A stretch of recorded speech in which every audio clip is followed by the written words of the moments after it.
में लाल किले के बाहर सोमवार शाम हुए धमाके की जांच चल रही है। साजिश में शामिल गुनहगारों को इंसाफ के कटघरे तक पहुंचाने के लिए देश के कई शहरों में छापेमारी हो रही है। इस बीच कुछ नए खुलासे और नई तस्वीरें सामने आई हैं। 4 तस्वीरों में आप देख सकते हैं धमाके का नया सीसीटीवी फुटेज आया है। डीएनए जांच से उमर नबी के मारे जाने की पुष्टि हो गई है। खुलासा हुआ है कि धमाके से पहले उमर तुर्कमान गेट की मस्जिद में नमाज पढ़ने गया था। इस बीच उमर की एक लाल इको स्पोर्ट्स कार बरामद हुई है। ऐसे इस थ्योरी को बल मिल रहा है कि सीरियल कार ब्लास्ट की साजिश तो नहीं थी। एक खबर विस्तार से हम आपको बताएंगे, लेकिन इससे पहले एक बड़ी खबर आपको बता दें। दिल्ली ब्लास्ट के साजिशकर्ता डॉक्टर उमर और डॉक्टर मुजम्मिल के कमरे से एक डायरी और नोटबुक मिली है। खुलासा यह हुआ है कि 2 साल से आतंक की साजिश रची जा रही थी।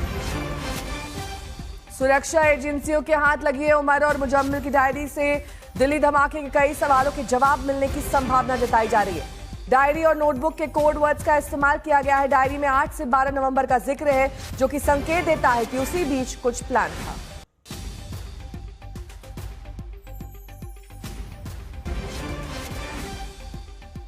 हिमांशु मिश्रा मेरे सहयोगी जुड़ गए हैं तमाम जानकारी के साथ। हिमांशु, कुछ डिटेल्स मिल रही हैं डेट्स के अलावा कि उस डायरी में क्या कुछ लिखा हुआ है? डायरी में एक चीज क्लियर हो गई, जो नोटबुक के कुछ पन्ने मिले हैं, कुछ नोटबुक मिला है, डायरी मिला है कि ये साजिश कोई 1-2 दिन या 1 महीने से नहीं रची जा रही थी, बल्कि पिछले 2 साल से इस पूरी साजिश को, इस मॉड्यूल लगा हुआ था, इस खड़ा करने में एक पूरा नया एक टेरर बेस बनाया गया था फरीदाबाद में, जहां पर धीरे धीरे करके इतने विस्फोटक जुटाए गए थे। आप देखिए, कैश भी जुटाने की बात आई है कि 20 लाख रुपया कैश जुटाया गया था, जो फाइनली उमर को दिया गया था, जहां से अलग अलग तरीके से केमिकल्स खरीदे गए थे, कुछ उर्वरक भी खरीदे गए थे, ताकि इनका इस्तेमाल समय पड़ने पर जब आईडी बनाई जाएगी तो उसमें किया जाएगा। तो ये 1-2 दिन की तैयारी नहीं थी। अब इसमें जब सिलसिलेवार तरीके से इनकी मदद भी की गई, जो इन्वेस्टिगेशन जब आगे बढ़ रही है नेहा, तो ये पता लग रहा है कि स्टेप बाय स्टेप जब ये आगे बढ़े हैं तो इनकी मदद की गई है। चाहे वो किसी तरीके की विस्फोटक खरीदने की बात रही हो, अमोनियम नाइट्रेट खरीदने की बात रही हो, चाहे जो अलग अलग ठिकाने उन्होंने फरीदाबाद में बना रखे थे, जो मुजम्मिल को किराए पे घर मिले थे, उन सब में इनकी मदद की गई थी। और अब पुलिस की निगाह उन्हीं मददगारों की तरफ है जिन लोगों ने इस पूरे मॉड्यूल को खड़ा करने में मदद की, फरीदाबाद में बेस बनाने की मदद की।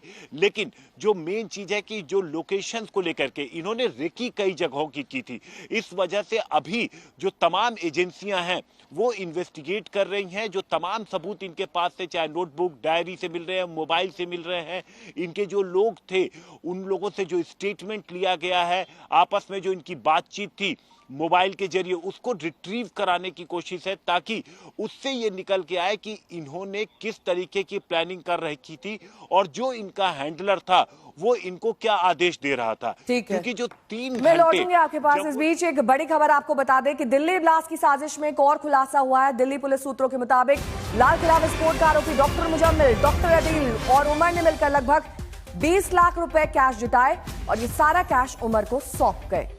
इस पैसे के बाद में उन्होंने गुरुग्राम, नूह और आसपास के इलाकों से आईडी तैयार करने के लिए 3 लाख रुपए का 20 क्विंटल से ज्यादा एनपीके उर्वरक खरीदा। उमर ने सिग्नल ऐप पर 2 से 4 सदस्यों वाला एक ग्रुप बनाया। इस ग्रुप में आदिल और मुजम्मिल शामिल थे। हिमांशु मिश्रा मेरे सहयोगी जुड़ गए हैं तमाम जानकारी के साथ। हिमांशु, जिस तरीके से कैश की लेन देन हो रहा था, ये पूरा लेन देन ट्रेस हो चुका है कि 20 लाख रुपए का कहां और कैसे इस्तेमाल किया गया?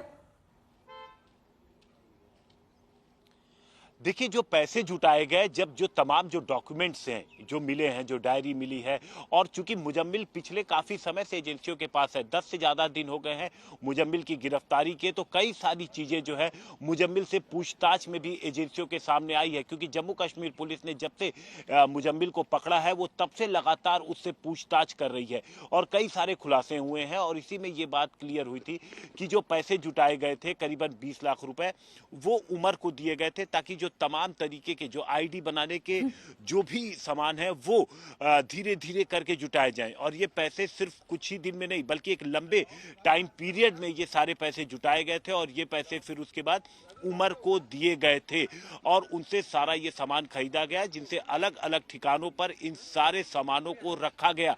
लेकिन गनीमत ये थी कि समय रहते आदिल पकड़ा गया और वहां से फिर खुलासा होता गया। सहारनपुर से पुलिस की टीम सीधे फरीदाबाद पहुंचती है और जब यहां पुलिस पहुंची तो जिस तरीके की चीजें बरामद हुई वो अब सबके सामने है और इससे ये बात एकदम क्लियर हो गई थी कि कितनी बड़ी ये पूरी साजिश रची जा रही थी। 10 लोगों का तो कम से कम ये मॉड्यूल था जिसमें 6 से ज्यादा डॉक्टर्स के नाम अब तक सामने आ चुके हैं। और अब आप देखिए, चूंकि डॉक्टर्स थे इसलिए फरीदाबाद में कहीं भी उनको रेंटेड अकोमोडेशन की भी अगर जरूरत पड़ती थी तो किसी तरीके की कोई दिक्कत नहीं होती थी, क्योंकि कोई शक के दायरे में नहीं थे। अच्छी पहचान पत्र थी, अच्छा नाम था उनका, इसलिए उनके लिए चीजें बड़ी आसान होती थी। अगर आप केमिकल भी खरीदने जाते हो और अगर आप डॉक्टर हैं तो आपको जाहिर तौर पर कितनी आसानी होगी ये समझा जा सकता है। ठीक तो है। इस पूरे मॉड्यूल को खड़ा करने में जैश को काफी वक्त लगा, लेकिन सुरक्षा एजेंसियों की सतर्कता की वजह से ये सभी लोग पिछले एक हफ्ते में जो घटनाक्रम हुआ उसे साफ ठीक जाहिर है। है कि कितनी बड़ी तैयारी थी।